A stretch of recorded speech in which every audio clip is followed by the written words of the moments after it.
Hello friends, welcome to success Mantra. मैं हूं मोनिका गुली और आपके लिए आज का नेक्स्ट क्विज लेके आई हूं जो आपके एचएसएससी के सभी एग्जाम्स के लिए बहुत ज़्यादा इंपॉर्टेंट है और ये एचसीएस के लिए भी काफ़ी ज़्यादा इंपॉर्टेंट है क्योंकि ये सारे के सारे प्रीवियस ईयर के क्वेश्चंस हैं। तो चलिए स्टार्ट करते हैं देर ना करते हुए। फर्स्ट क्वेश्चन है, मौर्य साम्राज्य में प्रचलित मुद्रा का क्या नाम था? Very very important question. बताइए क्या नाम था? ऑप्शन ए, बी, सी या डी? तो हमेशा की तरह सभी को बस 5 सेकंड का टाइम मिलेगा। टाइम अप हो चुका है तो इसका आंसर क्या होगा? पर्ण। मौर्य साम्राज्य में प्रचलित मुद्रा का क्या नाम था? पर्ण। ये क्वेश्चन काफी बार पेपर में रिपीट हो चुका है, बहुत ज्यादा इंपॉर्टेंट है, याद रखिएगा। नेक्स्ट, पाल वंश की राजधानी कौन सी थी? आपको पता है जो साउथ साइड के जो जितने भी राजवंश थे उनकी राजधानियां पेपर में जरूर पूछी जाती हैं। तो क्या होगा इसका आंसर? पाल वंश की राजधानी का क्या नाम था? मुंगेर। ओके, याद रखिएगा, पाल वंश की राजधानी मुंगेर थी। चलिए अभी नेक्स्ट क्वेश्चन देख लेते हैं। भारत भारती के रचनाकार हैं। अब आपको पता है ग्राम सचिव में इस टाइप के क्वेश्चन पूछे गए थे। जो हरियाणा जो फेमस जितने भी बुक्स हैं, साहित्य हैं, उनके रचनाकारों के नाम पेपर में पूछे जाने लगे हैं। तो एक इस टाइप का क्वेश्चन भी मैं आपके लिए दिया करूंगी जो प्रीवियस ईयर का होगा। तो इसका आंसर है मैथिली शरण गुप्त। भारत के राष्ट्रपति के पास कौन सी वीटो शक्ति होती है? वीटो शक्ति आपको पता है, निषेध की शक्ति जो होती है राष्ट्रपति के पास। तो इनमें से कौन से निषेध की शक्ति होती है? बताइए। पूर्ण निषेध, निलंबित निषेध, पॉकेट निषेध, ये सारे के सारे?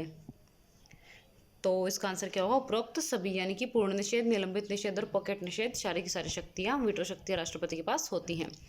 निम्नलिखित में से कौन सी रूपांतरित चट्टान है? आप सभी ने पढ़ी होंगी ये रूपांतरित चट्टान, आग्नेय चट्टान, सभी रूप पढ़े होंगे। तो बताइए इनमें से रूपांतरित चट्टान कौन सी है? तो इसका आंसर होगा नीस।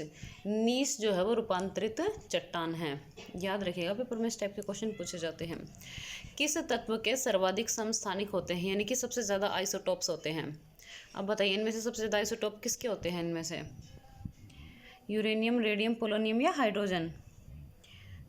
पोलोनियम। ओके, सबसे ज़्यादा जो आइसोटोप्स होते हैं वो किसके होते हैं? पोलोनियम के होते हैं। इंपॉर्टेंट क्वेश्चन है, प्रीवियस ईयर का है, याद रखिएगा। साबूदाना किससे बनाया जाता है? साबूदाना सभी को आई थिंक पता ही होगा, जो व्रत वगैरह में खाते हैं साबूदाने की खीर वगैरह भी बनती है। तो वो बनता किस चीज़ से है? तो इसका आंसर होगा साइकस। साइकस से बनता है, पेड़ की जड़ होती है, वहाँ से निकाला जाता है। ये लिक्विड लिक्विड फॉर्म में होता है, सुखा के बनाया जाता है। सॉल्ट लेक स्टेडियम कहाँ अवस्थित है? Very very important question, paper में कई बार रिपीट हो चुका है। तो बताइए कहाँ पर अवस्थित है इनमें से? ऑप्शन ए, बी, सी या डी? कोलकाता। ओके, जो सॉल्ट लेक स्टेडियम है वो कोलकाता में है।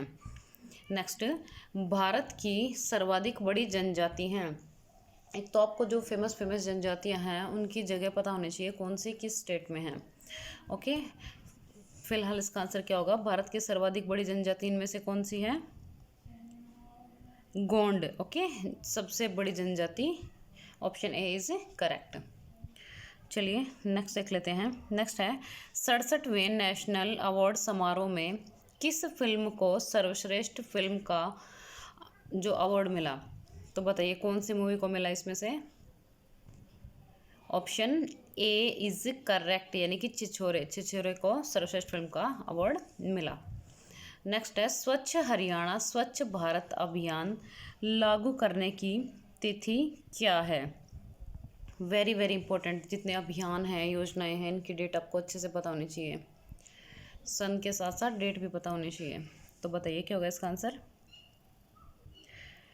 ऑप्शन डी इज करेक्ट, यानी कि 1 नवंबर 2014।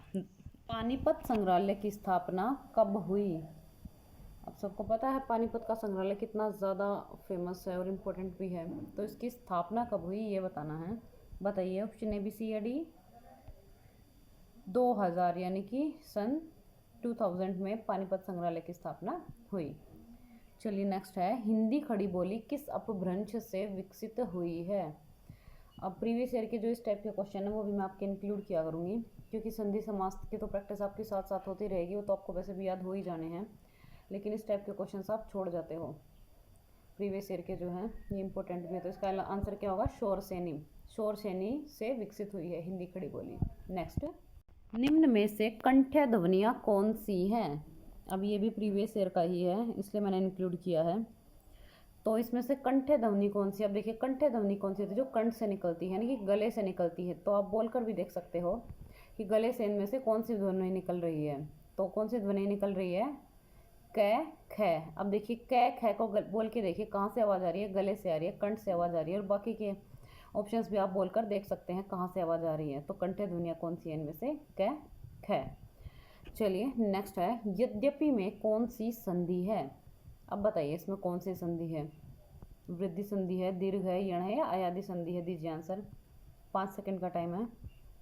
देखिए अगर किसी को स्पीड में लग रहा हो तो आप वीडियो को पॉज करके आंसर दे सकते हैं। तो फिलहाल इसका आंसर क्या होगा, यण संधि। अब देखिए यद्यपि में यण संधि है, और यण संधि क्यों है, रीज़न क्या है, मैंने आपको कल भी बताया था। जब भी कभी देखिए यद्यपि कैसे लिखा जाता है, ऐसे, इसका ये पूर्ण रूप ये है अच्छे से, जो अब इसकी फॉर्म है। अब देखिए ये से पहले क्या आ रहा है, आधा द। और कल ही मैंने आपको बताया था जब भी कभी ये या वह से पहले आधा अक्षर आ जाए तो वहाँ पर हमेशा यण संधि ही होती है। चंद्रमुख में कौन सा समास है। अब बताइए चंद्रमुख में कौन सा समास है इनमें से, कर्मधारय है। ओके, चंद्रमुख में कौन सा समास है, कर्मधारय समास। अब देखिए चंद्रमुख में कर्मधारय समास क्यों है, कल ही मैंने आपको डेफिनेशन बताई थी कर्मधारय समास की, जिसमें आपको बताया था एक तो उत्तर पद प्रधान होता है और विशेषण और विशेष्य होता है, यानी कि एक दूसरे की विशेषता बताता है। अब देखिए चंद्रमुख यानी कि चंद्रमा के समान मुख, अब मुख की विशेषता बताई जा रही है यहाँ पर, तो कौन सा समास हो गया, कर्मधारय समास हो गया।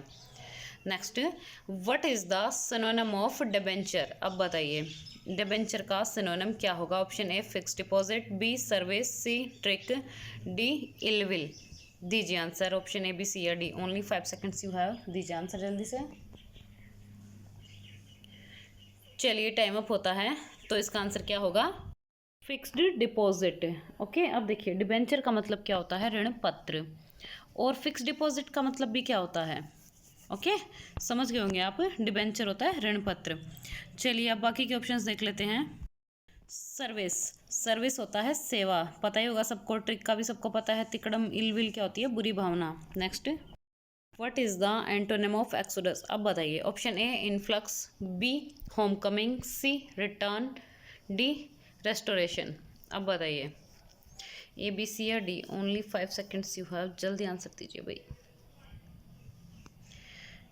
तो इसका आंसर क्या होगा, ऑप्शन ए इज करेक्ट, यानी कि इनफ्लक्स। अब देखिए एक्सोडस क्या होता है, रवाना होना, कूच करना या निष्क्रमण, और इसका उल्टा बताना है तो क्या हो गया, इनफ्लक्स, यानी कि वेगपूर्ण प्रवेश। ओके, चलिए बाकी के ऑप्शंस देख लेते हैं। होम कमिंग, होम कमिंग होता है घर आना, रिटर्न होता है वापस जाना, और रेस्टोरेशन होता है मरम्मत। ओके, रेस्टोरेशन क्या होता है, मरम्मत। Next, his failure at the election has been a sore point with him for a long time। अब आपको idiom बताना है sore point with का। Option A something which hurts, something that brings fear to, something memorable for, something pleasurable to।